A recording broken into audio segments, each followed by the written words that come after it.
appreciate in the book, you'll see that the book is actually has an enormous amount of data, but you don't even know it as you're reading it. It's all, and the anecdotes are very telling, and one of them has to do with this issue about Medicare, where Paul says that inevitably the case comes up when you talk about Canadian healthcare versus U.S. healthcare about the waiting list for hip replacement.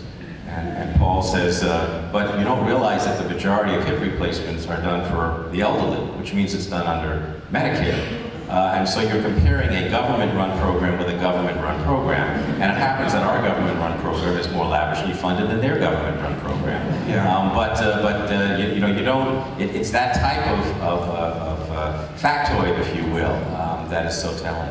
Right, that's one that I really mystified, that the hip replacement story comes up over and over again, and I had never seen until I just went to look at it. It seemed obvious that it turns out that actually 2/3 of hip replacements in the U.S. are paid for by Medicare.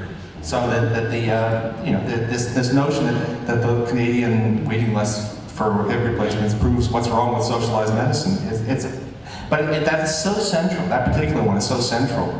Well, you know, now it's been replaced by Rudy Giuliani's prostate. But anyway.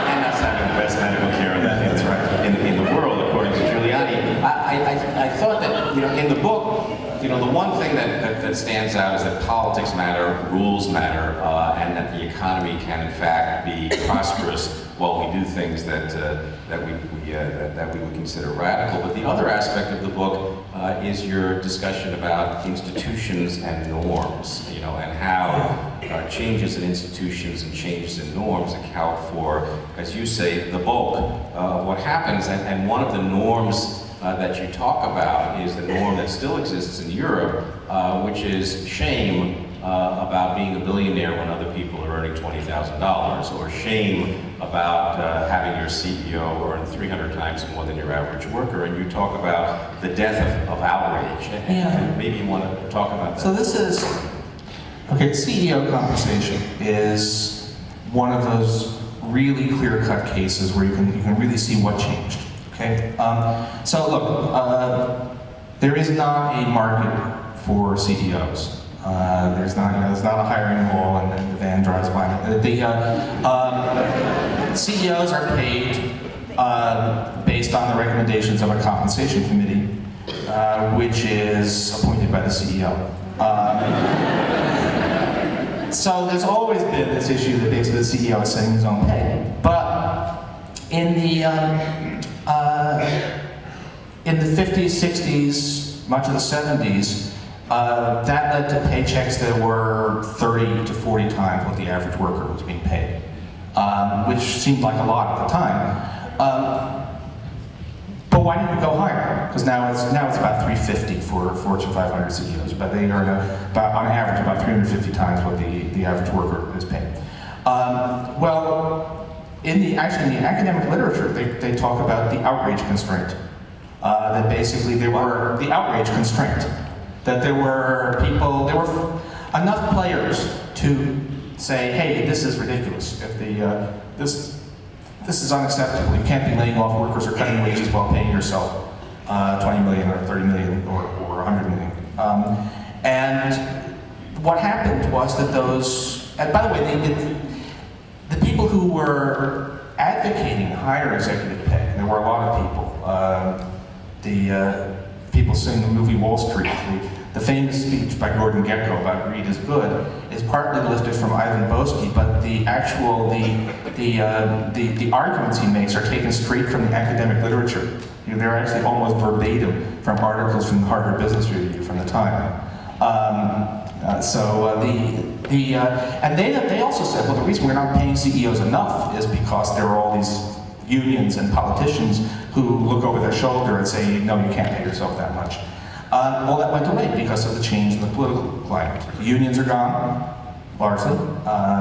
Politicians no longer hold hearings to denounce excessive executive pay. Newspapers don't write scandal stories unless it's really egregious. And so you get into a world where if times are good, then the CEO gets a huge cut of the profits. And things go badly, then the CEO is let go with and punished by being given a $159 million severance package, which just happened in Merrill Lynch, of course. So this is, and it's the change in the norms. It was considered, not only were there people saying, no, you can't do this, but it was considered to be demoralizing, that workers would not really do their jobs properly if they felt that they were being exploited to pay some outlandish paycheck to CEOs, but that expectation went away. And in that way, and this pervades the economy. It's just, you look at just how different people's expectations are about whether there should be some reasonable equality in the workplace. There used to be a lot of that, there's very little now, and that, more than the iron law of supply and demand, explains what happened to our society. And you talked in the book about how in the 1950s and 60s and even 70s, there were rich people, but the rich people, I think you used the metaphor of they drove the Cadillac and other people drove the Chevrolet, that there were things that they could do that other people didn't do, but they lived in the same kind of activities. And you're talking today about how the rich literally live in their own world. I mean, the rich don't need us during a given day or during a given week, and that's probably never happened since the days maybe of the king in the castle. Well, it's the analogy I would have is with Latin America. Actually, if you look at the income distribution numbers, they're advanced rich countries are generally relatively equal, and third world countries much more unequal. And the United States is actually sort of halfway in between. We look somewhere in between Scandinavia and Brazil, and we're looking a little more like Brazil all the time. And that comes down to the way people live. So famously, well, if you do, in my prior life, I worried about crises in other people's republics, actually I used to do lots and lots of this. I invented currency crises, not the thing, but the academic literature 28 years ago, and I spent a lot of time flying around to Southeast Asia and Latin America, and I don't do that now because I'm trying to save my own damn republic, but the classic thing, if you're in Brazil, is that the streets of São Paulo are basically impassable because the traffic is out of control and the infrastructure is terrible. But the rich don't mind because they get around the city by helicopter. Well, just opened at Newark Airport is the helicopter service to Lower Manhattan. So if you can't handle the Jersey Turnpike, and that in itself is going to undermine the sense on the part of the elite that you have to do something about making the infrastructure work. So you can see it. It's a very broad sense. There's just a divorce. People live different.